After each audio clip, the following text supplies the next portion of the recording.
Bhagavate Vasudevaya, Namo Bhagavate Vasudevaya. So we continue with the Srimad Bhagavatam, 11th Canto, 9th chapter overview. And this is a verse number 3 of this chapter. Name manapa manosto na chinta gehe putrinam atma krida atmarate vicharamiha balavata. Translation: in family life, the parents are always in anxiety about their home, children, and reputation. But I have nothing to do with these things. I do not worry at all about any family. I do not care about honor and dishonor. I enjoy only the life of the soul, and I find love on the spiritual platform. Thus, I wander the earth like a child. So, very interesting chapter.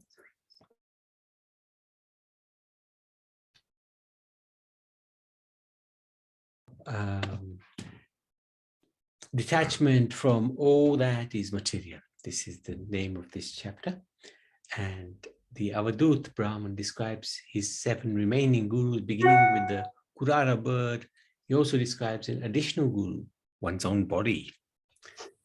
So, additional instructions. The Kurara bird, which is a hawk, the saintly Brahman said, everyone considers certain things within the material world to be most dear to him. And because of attachment to such things, one eventually becomes miserable. Why? Because the thing usually does not last, or it lasts, but we don't last. When a hawk carrying some meat was attacked by larger hawks, he gave it up out of fear for his life. Renouncing and saving oneself, he felt more happiness than he did when he took the meat. The instruction received from the Kurara bird is that attachment creates misery, but the person who is unattached and has no material possessions is qualified to achieve unlimited happiness. So sometimes we get this, we're struggling on for something and we're in danger because of that struggle, but we give it up and then we find this happiness. And usually it's to do with tension. If we are feeling a lot of tension over a certain situation, but we suddenly become renounced from that situation, the cloud is lifted. So we can, I think, relate to this. The child, text 3 and 4. So this was the verse that we read. The Avadhuta Brahman learned from the child who is free from all anxiety and merged in great happiness, that by becoming free from anxiety, a person becomes capable of worshipping the Supreme Personality of Godhead and experiencing spiritual ecstasy. In family life, the parents are always in anxiety about their home, children, reputation. But the Avadut Brahman has nothing to do with these things and does not care about honor and dishonor. Thus, he only wonders, he enjoys only the life of the soul and finds love on the spiritual platform. Thus, he wanders the earth like a child. So very innocent, very childlike is the mood of the Avadut Brahman. So he's not complicated in his behavior and he's enjoying the life within, thinking of himself as Atma, which is what we are. And the child is similar. He's free from anxiety because he's looked after by the parents. So the Avadut Brahman is also looked after by the parents, Shri Radha and Krishna. And this is an interesting point. By becoming free from anxiety, a person becomes capable of worshipping the Supreme Personality of Godhead. When we're in fear, our worship is that of some sort of demand from the Lord. Please help me. If you help me, I will do this and that for you. We make so many promises. But that's not real worship, because there's a motivation behind that word. Because we're in anxiety, we're worshiping. But when we're not in anxiety, then we can do unalloyed prema bhakti without motivation or without deviation. That's very powerful. So the 20th. So we looked at, that was 18 and 19. The 20th Guru is the young girl. The instruction received from the young girl who kept just one conch shell bracelet on each wrist is that one should remain alone and thus steady one's mind. So there's something that happened. We'll come to in a minute. Then only will it be possible for one to fix one's mind completely on the personality of Godhead. Once, several men arrived to ask for the hand of a young girl whose relatives had coincidentally left the home. She went inside the house, began to prepare food for the unexpected guests by beating rice. At that time, her conch shell bracelets were making a loud noise, rattling against each other. And in order to stop this sound, she broke off the bracelet one by one until at last only one remained on each arm. Just as two or more bracelets make noise, even if even two people reside in the same place, what to speak of many, there is every chance of mutual quarrel and useless gossip. It is better to leave alone. So this is interesting, better to live alone. This is actually what the six Goswamis used to do. They used to, although they used to associate with each other, but whenever they were doing their sadhana, the practice, they would do it alone. Sometimes they would even dig a cave and go into, or they would find a cave and they would go and chant their Gayatri, chant their rounds in that cave, far away from everybody. The reason being, there's no distraction then. There's no chance of quarrel with anybody. There's no chance of gossip. And the biggest problems we have as human beings, we like to gossip. We like to talk about others behind their backs. And we like to fight, quarrel. So this is why this instruction is about living alone. And we should never think that we are alone. Even I was reading the other day, Elon Musk, the richest man in the world, he said he feels lonely sometimes. Well, there's no need to feel lonely because there's always the Lord with us as Paramatma. He's always with us. So even if we think we're alone, we can never be alone because God is always with us. And His is the best company. If we can connect with Him, then what more do we need? Guru number 21, the arrow maker. The Avadut Brahman also received instructions from the arrow maker, who was so absorbed in constructing an arrow that he did not even notice that the king was passing right by him on the road. In the same way, one must strictly control one's mind, concentrating it in the worship of Lord Sri Hari. One should carefully fix the mind on the single goal of yoga practice by detachment and regulated practice. The mode of goodness increases in strength. One can completely give up the mode of passion and ignorance, and gradually one transcends even the material mode of goodness. A saintly person should remain alone and constantly travel without any fixed residence. Being alert, he should remain secluded and should act in such a way that he is not recognized or noticed by others. Moving without companions, he should not speak more than is required. So this is interesting. The arrow maker, he was so fixed in his service of making the arrow, he didn't notice anything else. And this is a very important point. When we're focusing on spirituality, so many different things will come in our minds to take us away, but we need to be focused. Prabhuji, I know the story of the arrow maker. Go on then. Once there was a city. In that city, there was a... Wait, Prabhuji.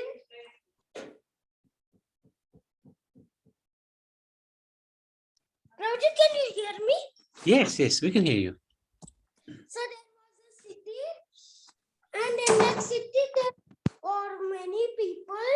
And there was a arrow maker who makes arrows for the king. One day, when the king was traveling through the city, every person was coming near to him and offered. They went and asked, "Oh, are you?" But the arrow maker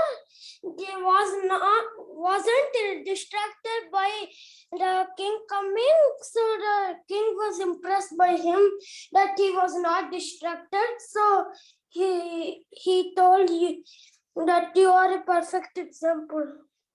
Very good. Yes, good. That's exactly the story.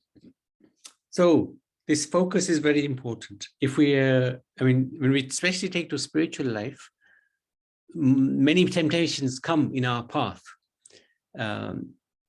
And it's easy to become diverted. But if we continue having a single-minded approach, then we can become successful. It's not so easy, but we can become successful. Okay. 22nd Guru, the snake. He makes no home for himself, but he takes over the homes of others, having eaten them. A sage should similarly make no endeavor for his own shelter. When a person living in a temporary material body tries to construct a happy home, the result is fruitless and miserable. The snake, however, enters a home that has been built by others and prospers happily. So this is to do with peace and happiness, that you should understand this body is temporary. And any... Sorry, Prabhuji, I need to leave. Somebody is there to repair my laptop. Oh, of course, Sorry yes, Naniman, Okay. no problem. No, thank you for joining. Thank you.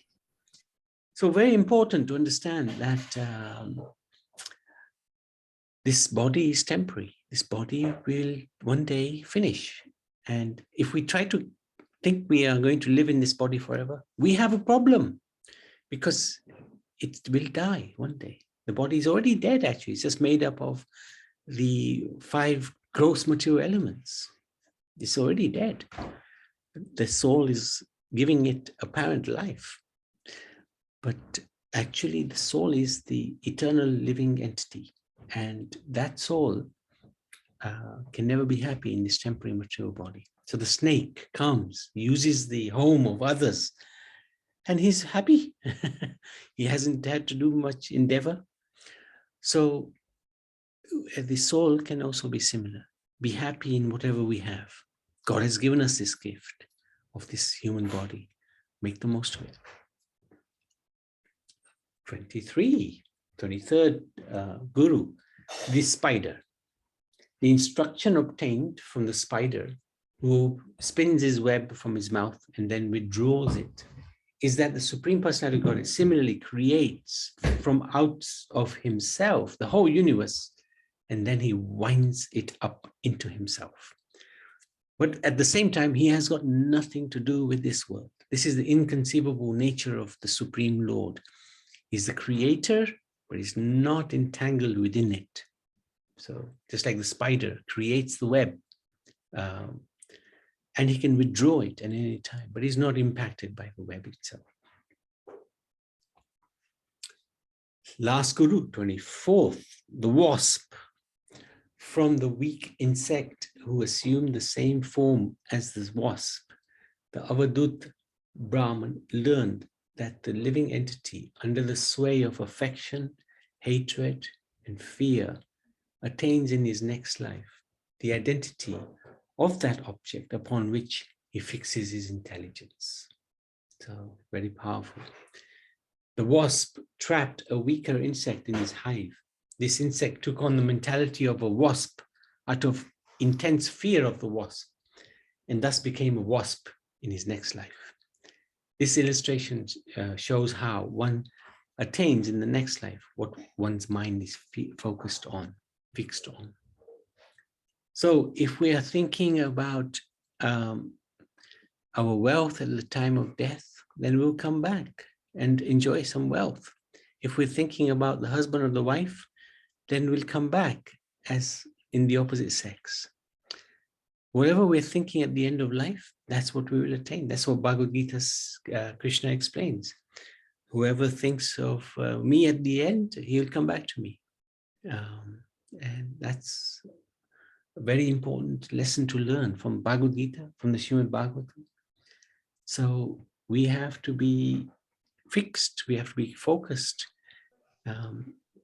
as much as we possibly can, because at the time of our examination at death, Prabhu, yes, Sitaram.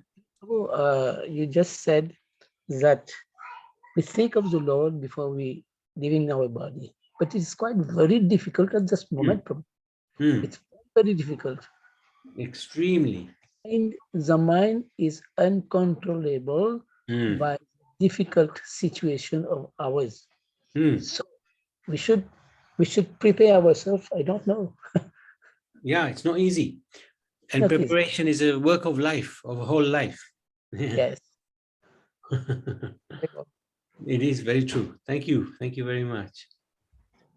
Very good. So, what the Avaduta learned from his own body. So, this isn't described as one of the gurus because it's his own body.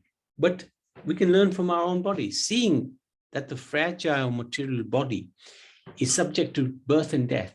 One who is sober should become devoid of material attachment to this body and should properly utilize the rare gift of human life in the pursuit of knowledge, endeavoring always for the achievement of the highest goal. So this is a very rare gift that we've been given. This is this human form of life, and have to make the most of it. A man attached to the body accumulates money with great struggle to expand and protect the position of his wife, children, property, pets, servants, home, relatives, friends, and so on. He does all this for the gratification of his own body. As a tree before dying produces the seed of a future tree, the dying body manifests a seed of one's next material body in the form of one's accumulated karma. So this is a really interesting point. The tree produces seed from which another tree grows. We produce karma from which the material body will manifest. A man who has many wives is constantly harassed by them, pulling him in different directions due to their self-interest. Similarly, the material senses harass the conditioned soul, pulling him in many different directions at once.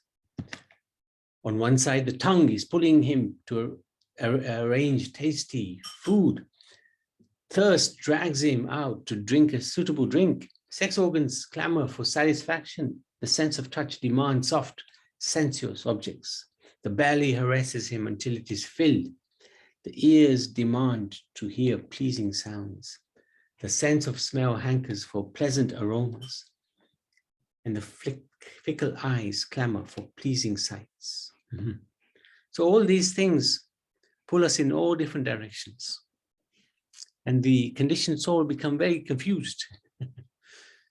So much to enjoy, so little time, so little senses. And time goes by very quickly. And before we know it, it's time to leave the body. The Lord kindly created human life, which offers the conditioned soul sufficient intelligence to perceive the absolute truth and become free. After many, many births and deaths, one achieves the rare human form of life, which, although temporary, affords one the opportunity to attain the highest perfection.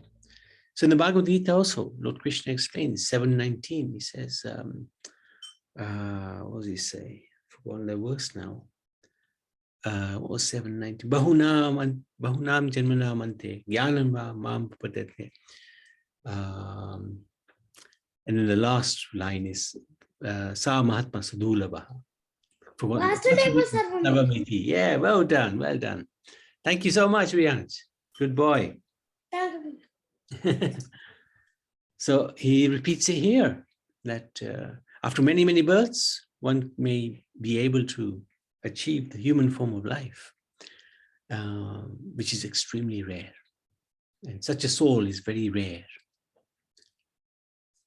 Thus, a sober person, sober human being should quickly endeavor for the ultimate perfection of life, as long as his body, which is always subject to death, has not fallen down and died.